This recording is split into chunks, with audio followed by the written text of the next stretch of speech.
The assignment of benefits only comes into play when a healthcare provider does not participate in a health insurance company's network.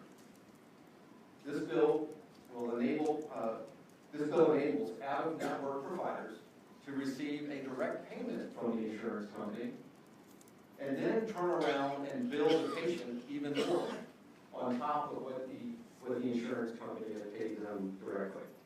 So today, we only pay an enrollee or a patient directly when the provider is not a participating provider in our network, which means they do not have a contract with us. The direct payment for a claim from a health insurer to a provider is one of the primary benefits that comes along with a provider signing a contract with an insurance company. So direct payment is a key incentive that leads providers to contract with a health insurance company. And of course, those contracts help us keep healthcare affordable. In this case, with the assignment of benefits, providers want the proverbial cake and eat it too. They want the benefits of having the contract being the direct payments, along with the ability to bill patients more money on top of that. If this bill passes, two things will happen. First, providers will use this direct payment leverage as leverage to get higher payment rates from health insurers. So this will raise premiums for our customers. It will raise costs for the Commonwealth of Virginia as a self-funded plan. So the second thing that will occur if this bill passes is more providers will drop out of our provider network. So I want to let people speak. I want to let people speak. The time's up. The final point was more providers will drop out of our network, which means patients will get very large balance bills. Thank you for your time. Thank you for your service, sir. I appreciate it very much. Mr. Chairman, members of the committee, I'll be very brief. Nicole Riley with the National Federation of Independent Business. And speaking on behalf of the business organizations on the sheet that she just got there, as you know, small employers operate mostly within the fully insured market, where we do get a lot of requirements and mandates which increase our premiums. We rely on health insurance plans to negotiate on our behalf and to try to keep those premiums down. So one of the ways they do that is we use the in-network providers. We would see our premiums increase because this would now incentivize providers to be outside of the network. Also, would expose our employees to seeing surprise bills, particularly in emergency situations where a lot of times they do not know the cost of these procedures. And for those reasons, we oppose the bill. Thank you very much. Yes, ma'am. Very interesting coalition here this morning. Yes, it is. Good evening. Good morning, Mr. Chairman, members of the committee. My name is Doris Krause-Mays with Virginia AFL-CIO. And we stand in opposition to this because of how it can impact workers and the ability to have doctors and to go to doctors like within the network and what that will do to the market. Here's an example of how it's affected workers personally. Remember years ago when we done the assignment of benefits for the dental and the dentist. So our doctors were, my dentist personally, was in the network. Now they are no longer in any network. And so for workers to have doctors not being in hospitals, not being in the network, we're concerned about the cost to the workers. Thank you. Thank you very much. Yes, sir. Just real quick, we're on the list. We thought Eric King did a great job of explaining. Bob Bradshaw, representing the Independent Insurance Agents of Virginia, and also speaking on behalf of the Health Underwriters Association, who opposed to it.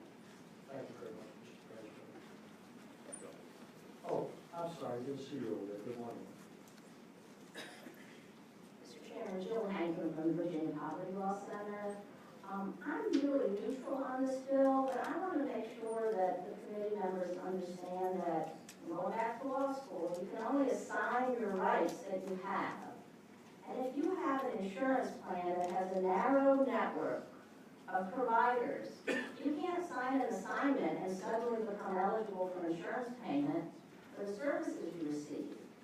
So, I'm concerned that consumers who sign assignments of rights to get the insurance payments to a provider may not really understand that if this provider is out of network, they're not going to get paid.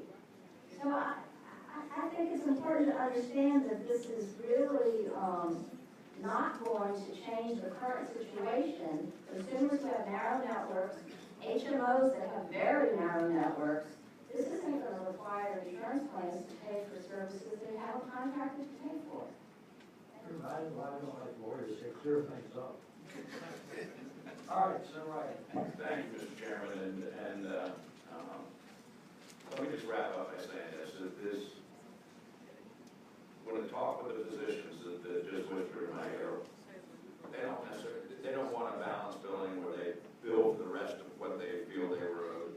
They're just satisfied by getting the check sent to them and not necessarily to the patient, so that they ensure they at least get paid on the negotiated rate, even, whether they're in the network or not, with the negotiated rate. Did I hit that right? Okay, that's what I thought I heard. Okay, so it should relieve as I look at it, since they're negotiated rate, either set by Medicaid, Medicare, or the HMO provided rate, allows the physician to get paid and not have the confusion between the patient thinking that's their check and then the physician not receiving any funds at all for that. That was the intent of what I tried to do. This is probably a little bit too far, I think, by some overreaching folks who would like to go a little bit too far, but I don't know if we can scale that back, Frank, to ensuring that or not. Mr. Chairman, you're talking about amending the bill to say that any provider who receives a check or certain assignment of benefits waives the right to balance the bill with patients? Well, that's a pretty significant policy change we're making on the front. Yeah, and again, that's the problem with, the last meeting of the last day is 5-10 minutes over, and that's one of the problems we have. So maybe we just better let it ride the way it sits right now and go forward from there. And Senator Cosgrove. Thank you. Senator Wagner, I halfway got your bill. Okay. But if it was just the assignment benefits, it would be great, and the balancing is the difficulty. But let me tell you, there's a lot of disparity between how doctors are paid. The ER doctors at Chesapeake General are paid significantly less by the same health plan than Centera's ER doctors are paid. And I'm sure it's the same throughout the complex, it just depends on the contract that's done. It just seems to me that a health plan is going to send that money to the person or send it to the doctor. It shouldn't matter. I mean, it's the same amount of money, whatever the contract is. So, with that being said, Mr. Chairman, I know this is probably not be a popular motion, but I would move this bill be reported. And Mr. Chairman, I would second that, but the job of the committee chairman is to pretty much know which way the wind blows prior to bringing a bill up, and I'm informed that those on that side of the bill, having been chairman of this committee for a number of years, I know which way the wind blows. So I'm going to second that motion, and then if that motion were to fail, I have another motion I'd like to make. Mr. Chairman. I'm sorry. Yes, sir, Mr. Chairman. For some of the same reasons that Senator Carver just stated. He said he had, we like this bill, I had, we don't like this bill. All right, we're going to find out who likes this, who doesn't like it here real quick. Mr. Chairman. Moved and seconded that Senate Bill 1513 be reported in spite of the crosswinds that the patron may feel. All those in favor of reporting the bill, please signify by saying aye. Aye. All those opposed, signify by saying no. Now, Mr. Chairman, The if I humble can, opinion of the chair of the bill is passed by. it failed report, Mr. One second. Those who are in favor, let your votes be known, please. They don't get the roll call. If you want the bill passed, signify by saying aye with your hand. Please. Aye. All right, Senator Wagner, you had a very constructive created an alternative. Yes, Mr. Chairman, because I think there's been some very valid arguments that brought up in terms of making sure they at least get paid for the services, and that somehow the patient, you know, who might misbelieve that money he received in the check form is in fact money that should be used to reimburse the actual cost of the healthcare. Those things I think need to be dug into. We do have a health insurance reform commission, and so given that the original motion has failed, I would now make a motion that the bill be TBI to re-refer to the commission, Health Insurance Reform Commission, for further study to talk about this. It moved and seconded that the bill be carried over to review it and referred to the commission.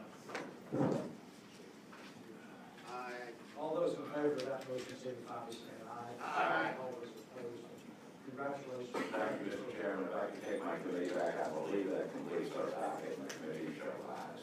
Thank you.